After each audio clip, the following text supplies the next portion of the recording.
சாந்தி. அவ்யக்த முரளி 21/1/1983. அவ்யக்த பாப்தாதா, மதுபன். இன்றைய முரளியின் தலைப்பு, சங்கம யுகத்தில் தந்தையின் கூடவே பிராமணர்களும் உள்ளனர்.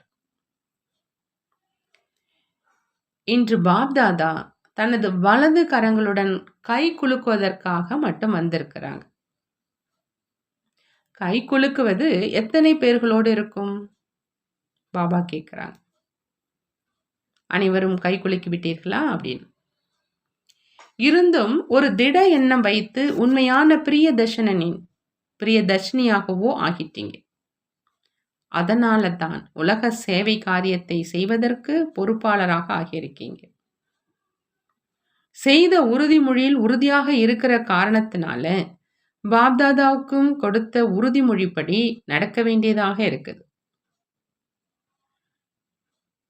உறுதிமொழி நிறைவேறிவிட்டது தான் இல்லையான்னு பாபா கேட்கிறாங்க.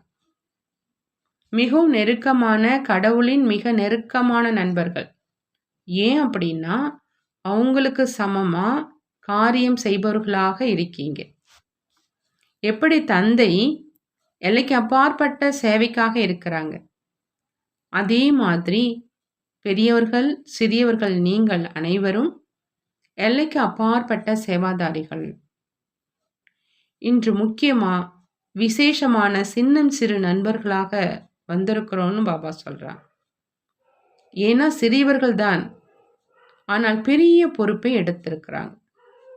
ஆகினால சின்ன நண்பர்கள் அதிக பிரியமானவர்கள். இப்போ புகாரோ ஒன்றும் இல்லைதான் இல்லையா? நல்லது. சகோதரிகள் என்ன உறுதிமொழி கொடுத்திருக்கீங்களோ அதை ஏற்று நடக்கணும் அப்படிங்கிற பாடலை பாடினாங்க.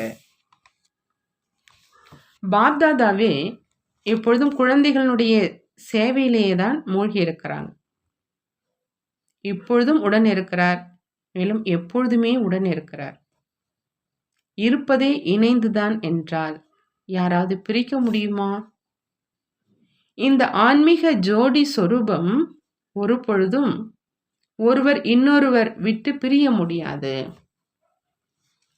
எப்படி பிரம்ம பாபா மற்றும் தாதா இணைந்திருக்கிறாங்க, அவங்களை பிரிக்க முடியுமா? அப்படி தந்தையை பின்பற்றி நடக்கும் சிரேஷ்ட பிராமணன் மற்றும் தந்தை எப்பொழுதும் இணைந்திருக்கிறாங்க. இந்த வருவது மற்றும் போவதோ நாடகத்தில் நாடகம். அதே போல அனாதி நாடக அனுசாரம் சங்கமயுகத்துல அனாதி இணைந்த ரூபமாக ஆகியவிட்டீங்க. எதுவரை சங்கமயுகம் இருக்குதோ அதுவரை தந்தை மற்றும் சிரேஷ்ட ஆத்மாக்கள் எப்பொழுதும் உடன் இருக்கிறாங்க. ஆகினால விளையாட்டுல விளையாட விரும்பினால் பாட்டு பாடுங்க, ஆடுங்க, பாடுங்க, சிரியுங்க, கலகல போட்டுங்க. ஆனா இணைந்த ரூபத்தை மறக்காதீங்க. பாப்தாதாவோ மாஸ்டர் ஆசிரியர்களை உயர்ந்த பார்வையில் பார்க்கறாங்க. பொதுவாகவே அனைத்து பிராமணர்களும் உயர்ந்ததிலும் உயர்ந்தவங்க. ஆனா யார் மாஸ்டர் ஆசிரியராகி உள்ளபூர்வமா உயிருக்கும் மேலாக மிக அன்போடு இரவு பகலா உண்மையான சேவகனாகி சேவை செய்கிறாங்களோ அவங்க விசேஷத்திலும் விசேஷமானவங்க.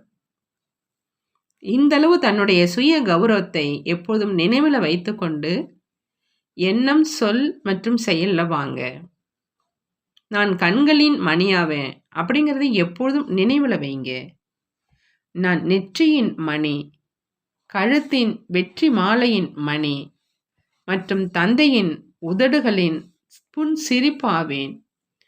அந்த மாதிரி நாலாபுறங்கள்ல இருந்தும் வந்திருக்கும் அனைத்து சின்னஞ்சிறு மற்றும் பெரிய மிக பிரியமான நண்பர்களுக்கு மற்றும் வந்திருக்கும் அனைத்து குழந்தைகளும் தங்கள் தங்கள் பெயரில் நினைவை ஏற்றுக்கொள்ளுங்க. கீழே அமர்ந்திருந்தாலும் அல்லது மேலே அமர்ந்திருந்தாலும் கீழே அமர்ந்திருப்பவர்களும் கண்களில் தான் இருக்கிறாங்க. மேலும் மேலே இருப்பவர்கள் கண்களின் எதிரில் இருக்கிறாங்க. ஆகினால இப்பொழுது உறுதிமொழியை நினைவு ஏற்றிருக்கிறோம். இப்பொழுது அனைத்து நண்பர்களுக்கும், அனைத்து உடன் இருப்பவர்களுக்கும் அன்பு நினைவுகள் மற்றும் நமஸ்காரம் செய்கிறாங்க. நாமும் நம்மளுடைய பாப்தாதாவுக்கு அன்பு நினைவுகள் மற்றும் நமஸ்காரம் செய்வோம். கொஞ்சம் கொஞ்சம் சந்திப்பது நல்லது. நீங்கள் அனைவரும் இந்த அளவுதான் உறுதிமொழி செஞ்சீங்க. பாதியில் விட்டுட்டு இப்போ போகாதீங்க. இன்னும் இதயம் நிரம்பல. இதயம் நிரம்பக்கூடியதா? இந்த மாதிரி எவ்வளவு சந்திப்பீங்களோ அவ்வளவு இதயம் நிரம்பும். நல்லது. தீதி அவர்களை பார்த்து நன்றாக இருக்கிறீர்களா இல்லையான்னு பாப்தாதா கேட்குறாங்க. சாகாரத்தில் இருந்தப்போ தீதியிடம் உறுதிமொழி கொடுத்துருக்குறோம். அதையும் ஏற்று செய்ய வேண்டியதாக இருக்குது. இதயம் நிரம்பிவிட்டது என்றால் பிறகு காலி செய்ய வேண்டியதாக இருக்கும். ஆகையினால நிரம்பிக்கொண்டே இருக்குது என்றால் அது சரிதான் அப்படின்னு பாபா சொல்கிறாங்க. தீதி அவர்களோடு பாப்தாதா சந்திக்கிறாங்க. இவங்களுடைய எண்ணம் அதிகம் வந்து கொண்டிருந்தது. சின்னம் சிறு சகோதரிகள், உங்கள் மேல் தாதி மற்றும் தீதிக்கு மிகுந்த அன்பு இருக்குது. பொறுப்பில் இருக்கும் தாதி தீதிக்கு உங்கள் மேல் விசேஷ அன்பு இருக்குது. நன்றாக செஞ்சீங்க. பாப்தாதாவும் பாராட்டுகள் தெரிவிக்கிறாங்க. எந்த அன்பின் காரணமாக உங்கள் அனைவருக்கும் இந்த வாய்ப்பு கிடைச்சிருக்குதுன்னு பாபா கேட்குறாங்க. அந்த அன்புடன் சந்திப்பும் நடந்தது. நியம பிரகாரம் வருவது ஒன்றும் பெரிய விஷயம் அல்ல. இதுவும் விசேஷ அன்பின் விசேஷ சிநேகத்தின் பிரதிபலன் கிடைத்துட்டு இருக்குது. ஆகையினால எந்த ஊக்கத்தோடு நீங்கள் அனைவரும் வந்திருக்கீங்க. நாடகத்தில் உங்கள் அனைவருக்கும் மிக நல்ல பொன்னான வாய்ப்பாக இருந்தது. ஆகையினால அனைவரும் கோல்டன் சான்சலர் ஆகிட்டீங்க இல்லையா? அவர் வெறும் சான்சலராக மட்டும் இருப்பாங்க. நீங்கள் கோல்டன் சான்சலர்னு பாபா சொல்கிறாங்க. நல்லது. பாபா வரதானம் கொடுக்குறாங்க. அனைத்து பொக்கிஷங்களையும் விதிபூர்வமாக சேமிப்பு செய்து சம்பூர்ணத்தின் சித்தியை அடையக்கூடிய சித்தி சொரூபமானவர் ஆகுக.